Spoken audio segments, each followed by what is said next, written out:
Bung Wesley, saya langsung Bung Wesley saja.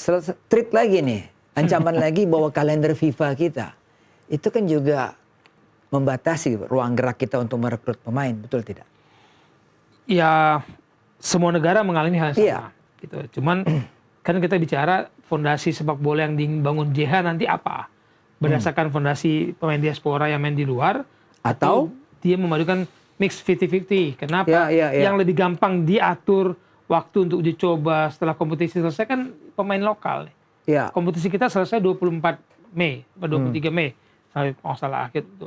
Dan setelah itu kan dia punya waktu untuk berkumpul, membangun chemistry, dan menggunakan uji coba sebelum menghadapi AFF. Dalam waktu persiapan ini saya nggak yakin yang diaspora bisa semua kumpul yang nama-nama jadi tim besar lah ya. Sorry, ini untuk FIFA Matchday atau untuk AFF? AFF. Ya. Nah, untuk FIFA Matchday nggak akan ada waktu uji coba, langsung tanding ini.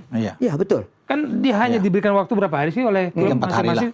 3 hari, 4 hari, 5 hari sebelum pertandingan nggak akan ada uji coba. Paling internal game di antara mereka untuk saling mengenal, membangun chemistry itu ya semua negara merasakan yang sama. Kenapa basic kita fondasi sepak bola kita banyak pemain di luar, kan negara lain juga banyak seperti itu. Ya. Kita bicara pemain, misalkan pemain dari sebuah negara, hampir semua pemainnya main di Spanyol, main di Itali, main di Jerman, sama aja kan. Oke, Bung Ropan masih terkait Coach JH. Dia pernah melatih Kanada, yang juga pemainnya ada di Spanyol, ada di Turki, di Jerman juga ada di MLS, ada di Jerman.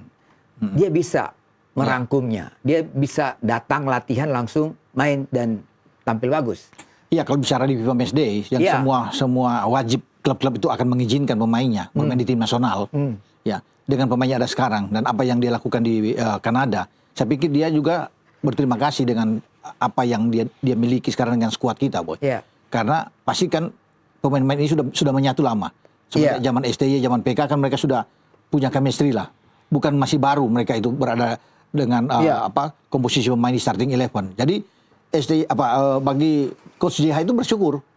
Dia bisa mendapatkan misalnya Jai di sana, Calvin Verdong, Dix, Martin Pas, Emil Audero, kan semua pemain-pemain top, Ragnar Oratmangun yang ada. Dan dia tidak akan sulit saya pikir untuk menyatukan ini. Cuma tergantung dengan opsi taktik strategi seperti apa yang dia inginkan. Pola seperti apa yang dia inginkan main. Tapi kalau soal amunisi, dia udah banyak. Banyak. Apalagi kalau dia bisa mengambil untuk menghadapi Piala Asia, dia dapat 1-2 pemain lagi yang bagus. Tentunya akan berbeda lagi. Tapi dengan kondisi yang ada saat ini, dia tuh beruntung. Kalau bicara taktik Bung Wes, kan banyak yang menulis bahwa JH ini lebih suka transisi cepat. Ya kan, serangan balik dengan sayap, fisik juga harus kuat.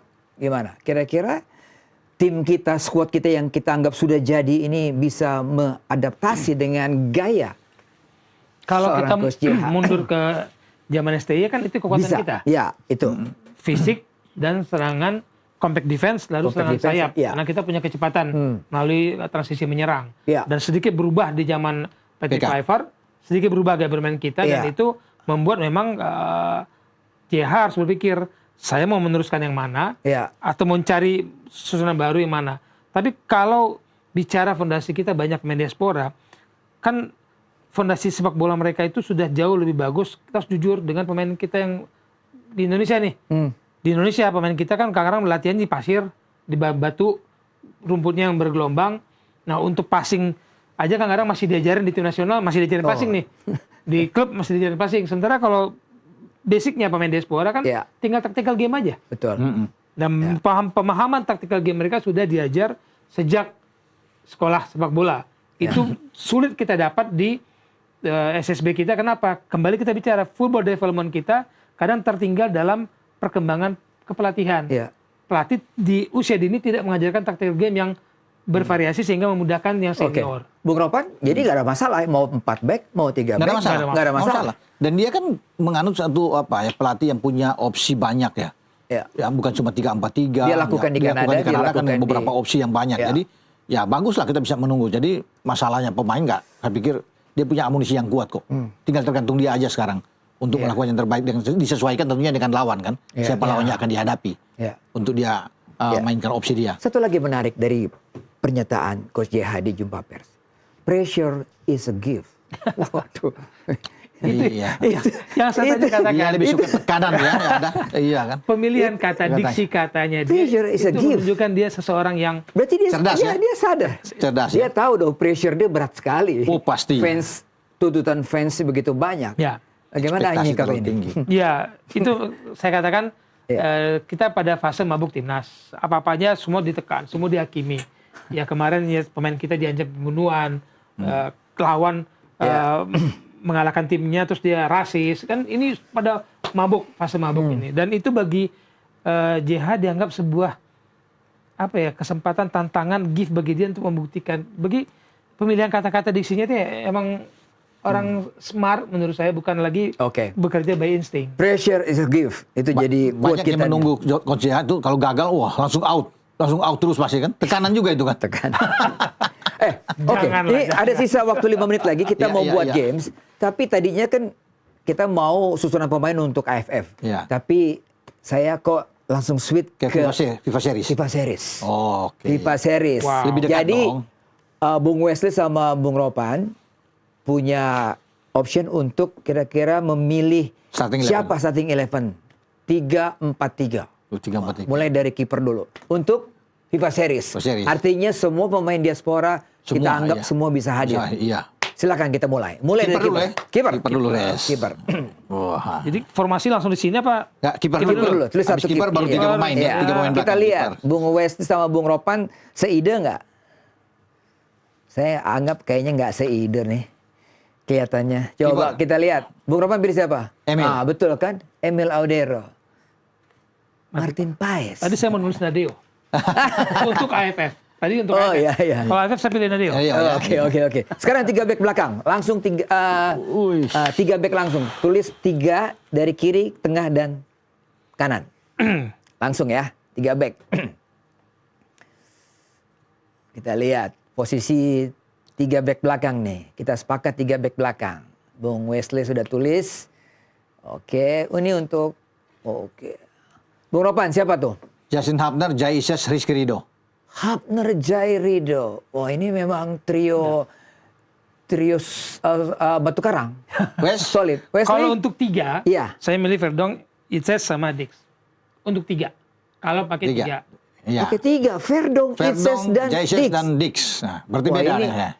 Ini revolusioner juga ini. Memang bagus kalau berbeda, nggak sama kan? Iya kan? Pas. Oke. Iya kan? Sekarang kita masuk ke gelandang ya. 4. Langsung 4 gelandang. 4 gelandang. Nanti saya kirim ke Coach JH nih. Pilihan-pilihan Anda nih. Saya bingung buat masukan buat dia nanti. Saya bingung itu di kiri. Oke, waktunya sedikit. Ya. Belum. Oke.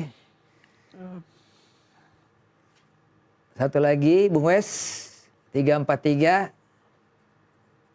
Oke, Bung Ropan. Mulai dari kiri siapa? Verdong di kiri. Udah jelas lah. Posisi itu udah nggak tergantikan. Tom Haye, Joy. Ada Dix. Wow. Di kanan, Dix. Tom sama Joy udah pasti ya. Dua Jadi Verdong, center back. Apa 2 center gelandang yang kuat ya. Bung Wesley? Saya pilih Tom Haye. Ini duet terbaik kita. Tom Haye dan Pelpesi. Kanan Yakob. Wah.